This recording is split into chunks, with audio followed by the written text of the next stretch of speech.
Jay, one of the things I hear about this machine is how heavy duty the stick and the boom are. Correct. Why is that?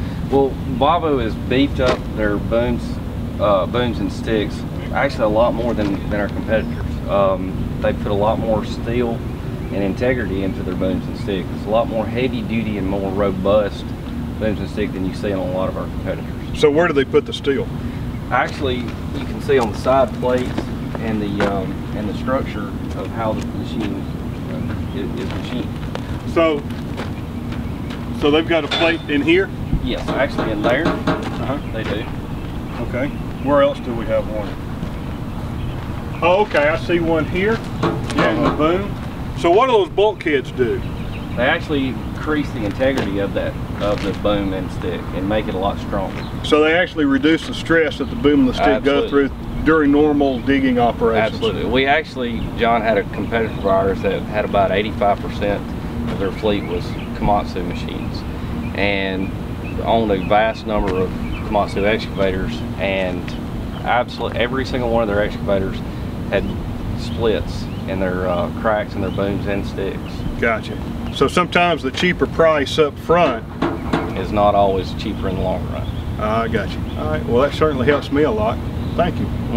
On the Volvo larger excavators now, we have stabilization bars that are welded onto the side of the front idler yoke.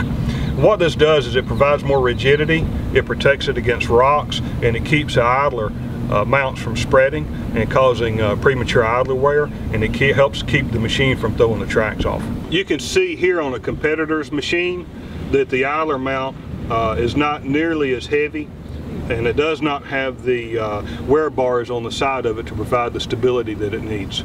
The steps, which are 2 on either side of this machine, are bolted on, and they're heavy duty. And they've also been flame cut so that the operator can step on it and doesn't have to worry about slipping, and they're also considered to be self-cleaning. Looking at the steps on the competitor's machine, you can see that they're welded on, so if they get damaged, you've got to cut them off and cut new ones on. And you'll notice that instead of having 2 strips across here, this one just has 1. So it's a little bit easier for this one to get messed up if you get it on a rock or something and twist it. On the Volvo EC380, the bolts that hold the cover on for the travel motors are actually recessed into the cover so that they're protected.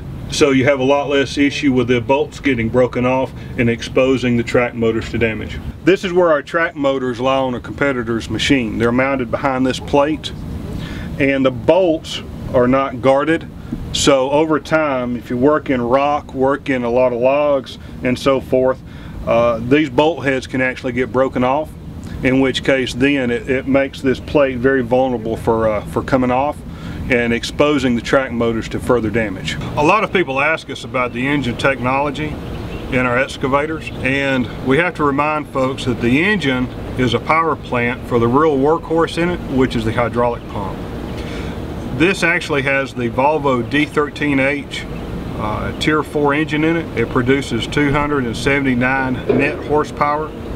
People ask us a lot about Tier 4, and basically we have replaced the muffler with a diesel particulate filter, and it traps the unburned gases inside of the DPF filter, and when they build up to a certain level, then the system will automatically burn those contaminants off so that they don't enter into the atmosphere.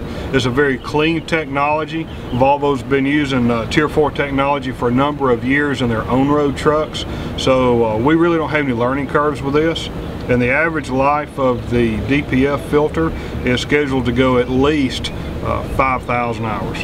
For those of us who've been around excavators for a while, you know how aggravating it was to have the hood up and need to close it, and you had to reach in under here to undo the hood and let it down.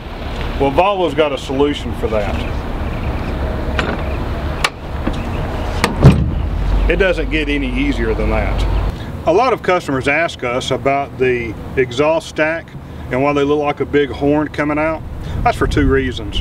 A, it is to provide exhaust area for the DPF filter, and it also serves to draw any dust that comes through the engine compartment and heat and noise away from the engine compartment. So it really does serve several purposes. The actual exhaust stack that comes out of here is actually about that big around.